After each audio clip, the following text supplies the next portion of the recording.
Sir, 'Raghurama Krishna' గారు కూటమిలో ఉంటూనే ఒక ఇంటర్వ్యూలో కించపరిచి మాట్లాడారు. ఎందుకలా మాట్లాడాల్సొచ్చింది? అసలు ఏ రీజన్ ఏంటుంది మీ మాటల్లో? రఘురామకృష్ణరాజు నిన్న ఒక టీవీ ఛానల్‌కి ఇంటర్వ్యూ ఇచ్చారు. అందులో ఆయన కొన్ని విషయాలు మాట్లాడారు. అందులో ఆశ్చర్యకరంగా ఆయన కూటమిలో ఉన్న బీజేపీకి వ్యతిరేకంగా కామెంట్లు చేశాడు. సో, అదేంటంటే బీజేపీని గురించి ఆయన ఆ పార్టీని గురించి అంటే కూటమిలో ఆ పార్టీ ఉండడం వల్ల కూటమికి మేలు జరుగుతుందా అని విలేకరి ప్రశ్నించినప్పుడు ఆయన నో కామెంట్ అన్నాడు. అంటే క్లియర్‌గా ఎవరు గూడా బీజేపీలో బీజేపీ కూటమిలో ఉన్నప్పుడు కూటమికి మేలు జరుగుతుందనే కదా బీజేపీతో వెళ్ళింది. అవును. లేకపోతే నో కామెంట్ అనేవాళ్ళైతే ఎందుకెళ్తారు? సో, క్లియర్‌గా ఆయనకి బీజేపీ మీద కోపం ఉందని ఈ ఆన్సర్‌తో తెలుస్తుంది. రెండవ ప్రశ్న, సో, ఆయన అంటే ఈ ప్రశ్నకి ఆయన ఎక్స్‌టెండెడ్‌గా సమాధానం ఇచ్చాడు. ఫస్ట్‌లో నో కామెంట్ అంటూనే ఆయన నాకు టికెట్ ఇవ్వని పార్టీ గురించి నేను మాట్లాడను అని చెప్పాడు.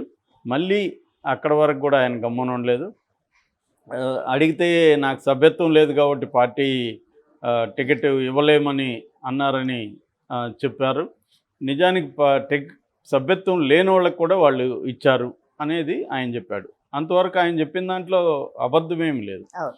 సో, ఆయన చెప్పిన ఈ 3 విషయాలు ఏవైతే ఉన్నాయో అంటే కూటమిలో బీజేపీ ఉండడం వల్ల కూటమికి లాభమా అనే దానికి నో కామెంట్ అనేది ఇది నిజానికి రఘురామకృష్ణరాజు ఒకరి అభిప్రాయం కాదు. తెలుగుదేశంలో కూడా చాలామంది నాయకుల అభిప్రాయం ఇదే. వాళ్ళు మనకు పర్సనల్ కలిసినప్పుడు చెప్తున్నారు చాలామంది. అనవసరంగా కలిసాడు సార్ మా చంద్రబాబు బీజేపీతో. దానివల్ల మాకు అనవసరమైన తలనొప్పులు వస్తున్నాయనేదే వాళ్ళు చెప్తున్నారు. దానివల్ల లాభమేం మాకైతే ఏమీ లేదనేది వాళ్ళు చెప్తున్నారు. సో, రఘురామకృష్ణరాజు కూడా అదే అభిప్రాయాన్ని ఆయన కొంత బోల్డ్‌గా మాట్లాడే అలవాటు ఉంది కాబట్టి ఓపెన్‌గా మాట్లాడాడు. ఇక రెండో విషయం, తనకు సీట్ ఇవ్వలేదనే కోపం కూడా రఘురామకృష్ణరాజు ఉంది. ఎందుకంటే ఆయన ఎమ్మెల్యేగా ఎప్పుడు కోరుకోలే. ఆయనకి ఎంతసేపు కూడా నరసాపురం ఎంపీగానే ఆయన ట్రై చేశాడు. అయితే చంద్రబాబు దీంట్లో 2 విషయాలున్నాయి. ఒకటి, ఆ సీటును బీజేపీ క్లెయిమ్ చేసింది. ఎందుకంటే గతంలో కూడా బీజేపీ నుంచి అక్కడ 2, 3 సార్లు గెలిచారు. అందుకని మనకు తెలుసు కృష్ణరాజు కూడా అక్కడి నుంచి గెలిచారు. సో, అందుకని బీజేపీ ఆ సీటు కోసం పట్టుబట్టింది. పట్టుబట్టినప్పుడు చంద్రబాబు చెప్పాడా లేదని మనకు తెలీదు కానీ రఘురామకృష్ణరాజు రియాక్షన్ చూస్తే చంద్రబాబు వాళ్ళకి చెప్పాడు, ఇలాగా రఘురామకృష్ణరాజుకి ఈ సీట్ ఇవ్వాలి, మీరు తీసుకొని మీ పార్టీలో ఆయన చేర్చుకొని ఇవ్వండి అని చంద్రబాబు చెప్పాడు. కానీ వాళ్ళు ఇవ్వలేదు. సో, ఈయన కోపమంతా బీజేపీ మీదనే ఉంది. ఫస్ట్‌లో చంద్రబాబు మీద కూడా ఆయన ఇట్లాగే మాట్లాడాడు టికెట్ రానప్పుడు. నాకే టికెట్ ఇప్పించలేనోడు పోలవరం ఏం కడతాడు, యెస్. ఢిల్లీ నుంచి ఏదైనా రాష్ట్రానికి ఏం సాధిస్తాడు అని కూడా ఆయన మాట్లాడారు. అంటే ఆయన ఏందంటే తనకి టికెట్ ఇప్పించలేకపోయాడు చంద్రబాబు అని చంద్రబాబు మీద కోపం ఉంది. అందుకని చంద్రబాబుకి తప్పలేదనమాట. ఎందుకంటే రఘురామకృష్ణరాజు ఉపయోగపడిందంతా కూడా ఈ 4.5 ఏళ్లలో చంద్రబాబుకే ఉపయోగపడ్డాడు, తెలుగుదేశంకే ఉపయోగపడ్డాడు. ఆ మేరకి రఘురామకృష్ణరాజు కూడా తెలుగుదేశం ఉపయోగపడింది. మీడియా ఫోకస్ చేయకపోతే రఘురామకృష్ణరాజు అనామకుడిగా మిగిలిపోయేవాడు. ఓన్లీ బికాస్ ఆఫ్ తెలుగుదేశం మీడియానే రఘురామకృష్ణరాజుకి ఈ మాత్రం ఇమేజ్ ఉందంటే కారణం తెలుగుదేశం మీడియానే. అంటే వాళ్ళేమో ఆయనకి ఫేవర్ చేయాలని ఇవ్వలేదు. ఇక్కడ విన్ విన్ సిచ్యువేషన్ అంటారు కదా. అంటే ఇద్దరికీ ఒకరి అవసరం ఒకరికుంది. యెస్. రఘురామకృష్ణరాజుకేమో మీడియా లేకపోతే తను జగన్ మీద మాట్లాడేదంతా బయటికి రాదు. అది ఆయన అవసరం.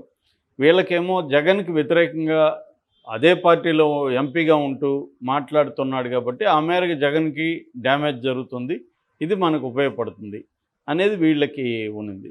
ఏదేమైనా తెలుగుదేశం పార్టీకి రఘురామకృష్ణరాజు ఉపయోగపడ్డాడు. దానివల్ల ఆయన చాలా ఇబ్బందులు కూడా వైసీపీ నుంచి ఎదుర్కొన్నాడు. అరెస్ట్ చేయడం, కొట్టాడు అంటున్నారు. అదైతే కోర్టులో ఇప్పటివరకు ఏం ప్రూవ్ కాలేదు. కానీ ఆరోపణలు అయితే ఉన్నాయి ఆయన కొట్టారని. సో, ఏదేమైనా ఆయన ఇబ్బందులు అయితే పడ్డాడు. ఆయన మీద రాజద్రోహం కేసు అవన్నీ కూడా పెట్టారు.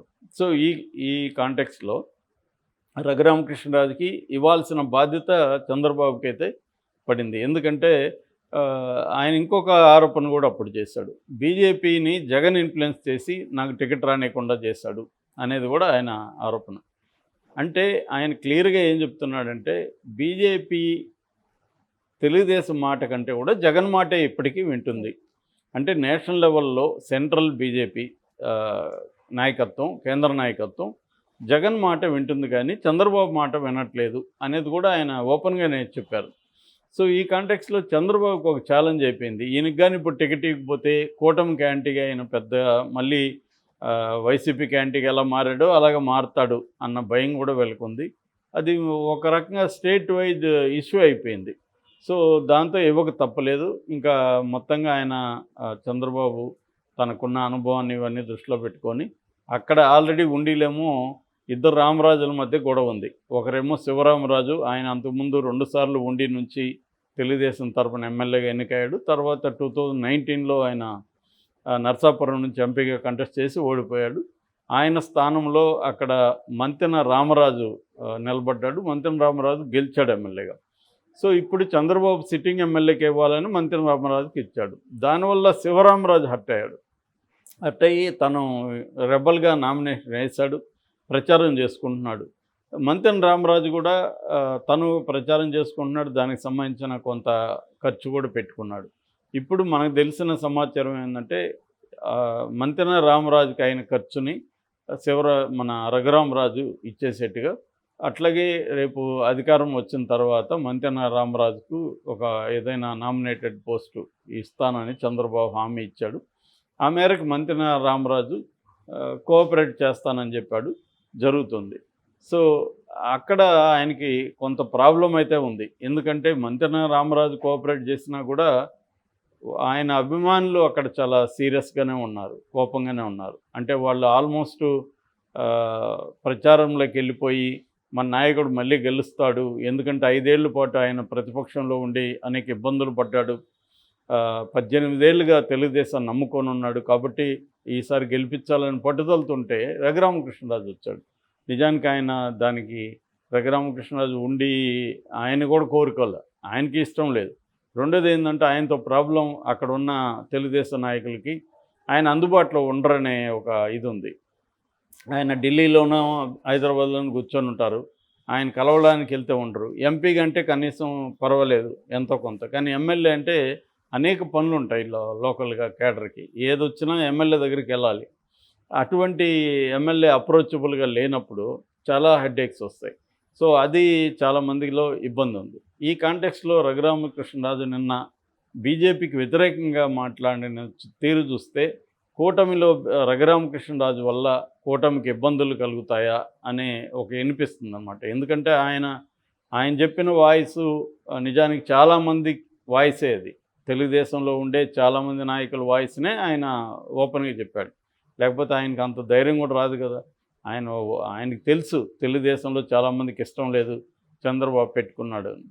సో చంద్రబాబు ఏమో ఆయన కారణాలు ఆయనకు ఉన్నాయి బీజేపీతో పెట్టుకోవడానికి. ఎందుకంటే మళ్ళీ బీజేపీ అధికారంలోకి రాబోతుంది. నెక్స్ట్ వచ్చిన తర్వాత బీజేపీ ఇక్కడ జగన్ అధికారంలో ఉన్నా లేకపోయినా రేపు పొద్దున్న తెలుగుదేశాన్ని ఇబ్బంది పెట్టే అవకాశం ఉంది, చంద్రబాబుని జైలుకి పంపించే అవకాశం ఉంది. చంద్రబాబు సీఎంగా ఉంటే కూడా బీజేపీ అనుకుంటే జైలుకి పంపించవచ్చు. మనకు తెలుసు కదా, ఇప్పుడు సిట్టింగ్ సీఎం ఇద్దరిని పంపించింది. ఒకరేమో హేమంత్ సోరెన్, తర్వాత కేజ్రీవాల్ అయితే స్టిల్ ఈజ్ సీఎం. హేమంత్ అన్న కనీసం రిజైన్ చేసి మళ్ళీ వెళ్ళాడు. సో అలాగా సీఎంలు అయినంత మాత్రాన బీజేపీ క్లచెస్ నుంచి బయటికి వెళ్ళరు. సో ఇవన్నీ ఆలోచించాడు. అట్లాగే ఇప్పుడు గెలవాలన్నా కూడా ఎన్నికల కమిషను తన మాట వినాలన్నా కూడా బీజేపీ అండ ఉండాలి. లేకపోతే జగన్ కంట్రోల్కి ఎన్నికల కమిషన్ వెళ్ళి యంత్రాంగం అంతా వెళ్ళిందంటే గెలుపు కష్టమవుతుంది. ఎందుకంటే పోల్ మేనేజ్మెంటు చాలా ఇంపార్టెంట్. ఇవన్నీ చంద్రబాబుకి 45 ఏళ్ళుగా ఉన్నాడు కాబట్టి ఆయనకు తెలుసు. సో అందుకని ఆయన బీజేపీతో పెట్టుకున్నాడు. కానీ మరి రఘురామకృష్ణరాజు ఇలా మాట్లాడడం వల్ల బీజేపీ స్థానిక నాయకులు కూడా హర్ట్ అయ్యే అవకాశం ఉంది. అంటే కూటమికి బీజేపీ వల్ల ఏం ఉపయోగం లేదని ఆయన చెప్పినట్టుగానే అర్థం చేసుకోవాలి.